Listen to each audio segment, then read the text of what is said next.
morning, everybody. I'm Chief Bernadette DePino with the Sarasota Police Department. I thank you all for coming for our press conference to talk to you about Operation Cornerstone. Operation Cornerstone was an initiative that our agency just undertook where we ended up investigating distribution of narcotics in our community.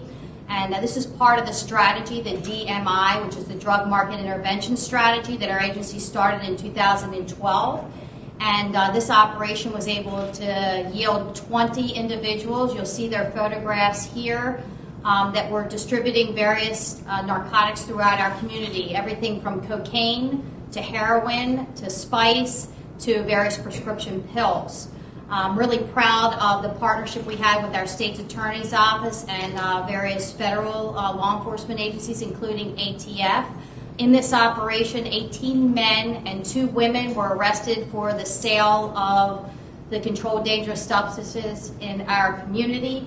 And it's been our commitment to our citizens to keep our community safe. And we know that drug crimes relate to many other crimes, from robberies to shootings to homicides to burglaries, so it's always been very important for us to identify and arrest individuals within our community that are selling drugs.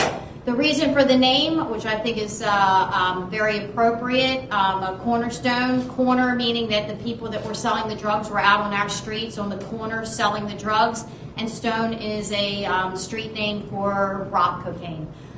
So we actually, with the 20 people that you see on this board, there's still 4 that are outstanding that are wanted still, and we thank the media and the community to take a look at these photographs and help us to find and identify these individuals. One specific person that I really want to highlight is an individual by the name of Polk, who's still wanted for distribution of heroin. He was from a previous case that we worked on, and we still haven't been able to locate him, and we're hoping that the community would provide some information to help bring him to justice and get him off the streets and for selling heroin to people in our community. This was a citywide operation. It was an entire city that was the scope of this investigation. And the individuals were selling in close distances to places like schools. You'll notice that on some of the individuals. We even had one case where we were able to purchase a firearm from an individual. That case is now in cooperation with the ATF. Dino Valos, who is our agent that works with our agency. The investigation is still continuing on that case. We've been able to recover a number of firearms from that case. And anytime we can recover guns and drugs and get them off our streets, it makes our community safer. I've got to thank our narcotics investigators and the teams that work so hard every single day for our community. They risk their lives and go out and make these hand-to-hand purchases, which is what these cases were. And there's been a total of 559 felony charges on these individuals. That's what these people are facing right now. And it's also interesting to note that about 174 of cases, these individuals had felony convictions on also, or arrests. So you can see that the people are coming back out on the street after being arrested, and they still continue to be involved in criminal action and behavior. One individual alone had 31 felony convictions. Prior felony convictions, and that's quite troublesome. So, as I said, a number of these individuals are already in custody. We are still looking for 4. Our message is to the community is we're going to continue to do everything we can to keep our community safe and keep drugs out of the hands of individuals that may have addictions. And I want to just give a message to the drug dealers within our community. We're still out there looking for you, and we've got a lot of active cases going on, and we are going to find you, we are going to arrest you, and in cooperation with our state's attorney's office, we are going to look and seek for the most severe penalties, because we don't need you dealing drugs out into our community and causing death or injuries to individuals that may have addictions problems, and so beware, we are coming after you, and we're not going to stop until we keep our streets clean. So, again, this is part of the DMI initiative. We actually had one individual that qualifies to get a deferment program out of all these individuals, and we're going to be meeting with that individual sometime in the future. And wedding ready for any kind of questions you have. Yes. Okay, so you said that they had one of them had over 30 felony convictions. How are they still out on the street? That's a great question. I can't give you a response. I just know that that's how many people, how many times one of the individuals was arrested, and they had 31 prior convictions. It's troubling, and I think the community is going to be troubling when they hear that also. And that's why I'm really proud of the efforts of our officers to be able to identify who these individuals were.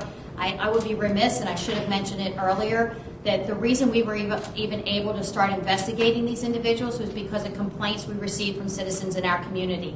So it was really in partnership under our community policing and partnership policing initiatives that we got information about these individuals that are selling these dangerous and deadly drugs out in our community. Realistically, how many of these guys or women are going to be back out on the street in a month or two?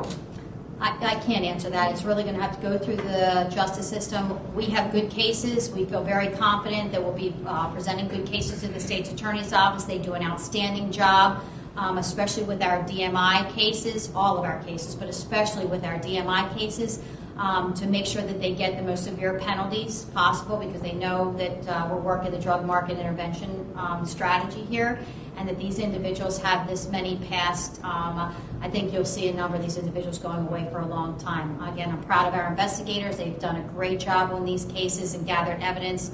And I'm especially happy with the cases where we're getting guns off the street, which ultimately leaves our community safer. Chief, talk about how bold some of these crooks were. I'm seeing some of them sold near churches, near schools. These are some pretty bad guys. Tell us about kind of how bold these folks were.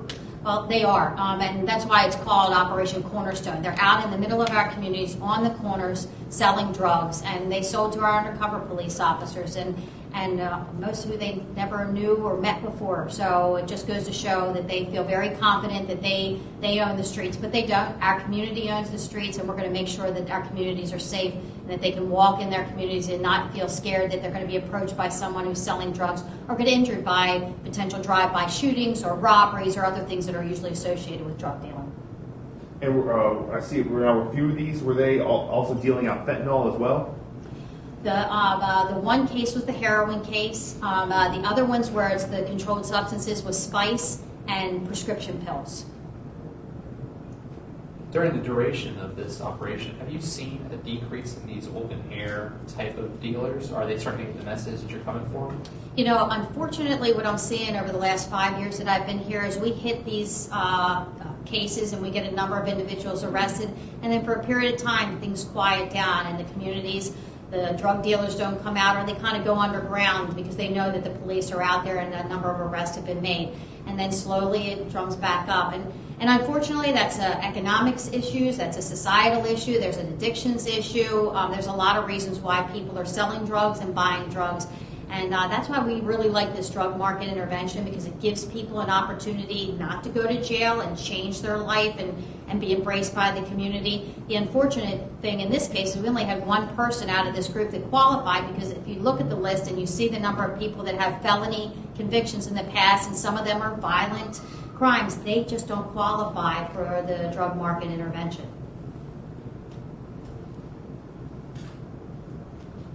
Craig, did you want to add anything as well?